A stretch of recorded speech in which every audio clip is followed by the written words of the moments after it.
Imagine करा, एखाद्या ट्रिब्युनलने, एखाद्या ऍडमिनिस्ट्रेटिव्ह बॉडीने जर तुमचं ऐकून न घेता तुम्हाला शिक्षा दिली तर काय होईल. आणि याच अनफेअर गोष्टी रोखण्यासाठी आपल्याकडे आहे नॅचरल जस्टिस प्रिन्सिपल. आता आपण या प्रिन्सिपल बद्दल डिटेल मध्ये या व्हिडिओ मध्ये समजून घेणार आहोत. आता आपण प्रिन्सिपल ऑफ नॅचरल जस्टिसच्या इंट्रोडक्शन मध्ये काय लिहिता येईल हे समजून घेऊया. Firstly principle of natural justice हे ना रूल ऑफ फेअरनेस आहे, रूल ऑफ फेअरनेस आहे. त्यानंतर तो रोमन लॉ आणि कॉमन लॉ यामुळे डेव्हलप झालेला आहे. त्यानंतर येते की बाबा प्रिन्सिपल ऑफ नॅचरल जस्टिस ना कोणत्याही स्टॅट्यूट मध्ये रिटन स्वरूपात नाहीये, पण जेव्हा पण एखादी लीगल प्रोसेस चालते तेव्हा principle of natural justice follow केलाच पाहिजे. त्यानंतर येते की प्रिन्सिपल ऑफ नॅचरल जस्टिस ना फक्त डिसिजनच्या करेक्टनेसवर फोकस करत नाही, तर जो डिसिजन दिला जातो, ज्या प्रोसेसने दिला जातो त्यावर पण फोकस करते. यानंतर origin of natural justice principle समजून घेऊया. नॅचरल जस्टिस प्रिन्सिपल ना हा ओल्ड लॉ आहे जो एन्शियंट काळापासून चालू आहे. त्यानंतर तो ग्रीक आणि रोमन काळात डेव्हलप झाला. त्यानंतर कौटिल्याच्या अर्थशास्त्रात देखील ही आयडिया मेन्शन आहे. त्यानंतर रिलीजियस ग्रंथ जसं की बायबल मध्ये देखील नॅचरल जस्टिस प्रिन्सिपलची आयडिया आहे. म्हणजे काय की बाबा ऍडम आणि ईव यांना शिक्षा देताना देखील त्यांना स्वतःला मांडण्यासाठी, स्वतःला प्रेझेंट करण्याचा एक चान्स देण्यात आलेला. आणि यातूनच नॅचरल जस्टिस प्रिन्सिपल म्हणजे फेअर ऑफ हिअरिंग किती महत्वाचं आहे हे समजतं.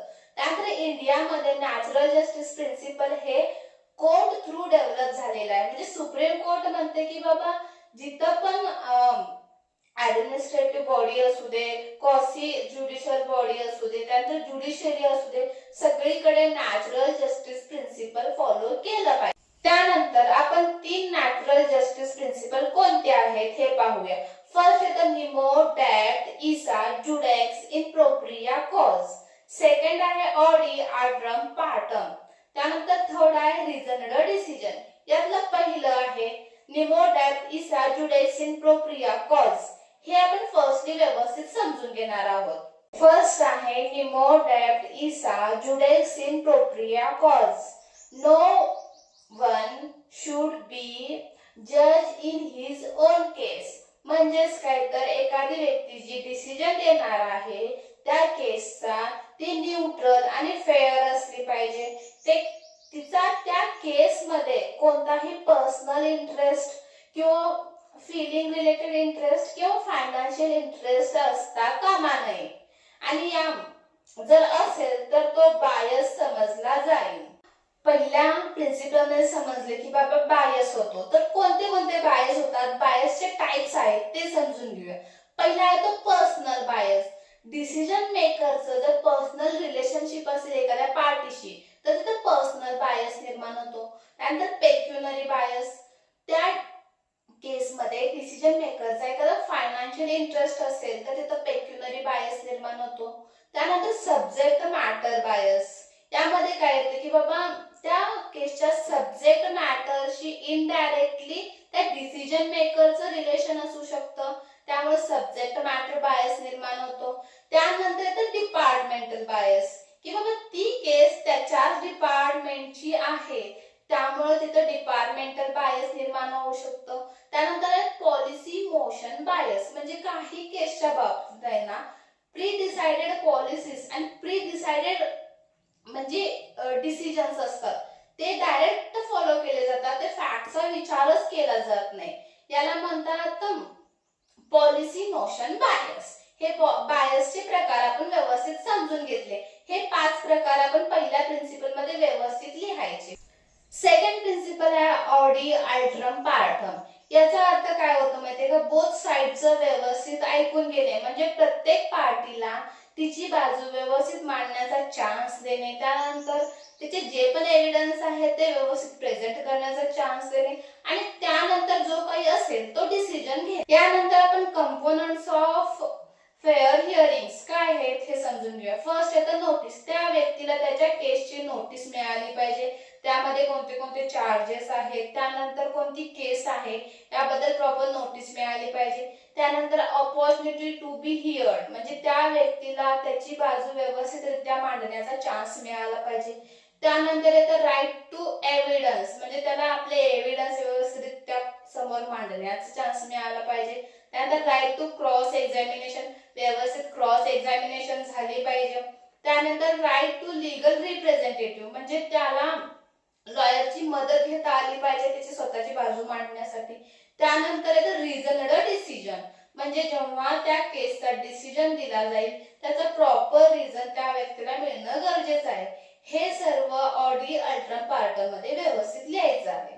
तिसरा आणि एकदम सोपा नॅचरल जस्टिस प्रिन्सिपल काय आहे माहितीये का? रिझनड डिसिजन. रिझनड डिसिजन म्हणजे काय?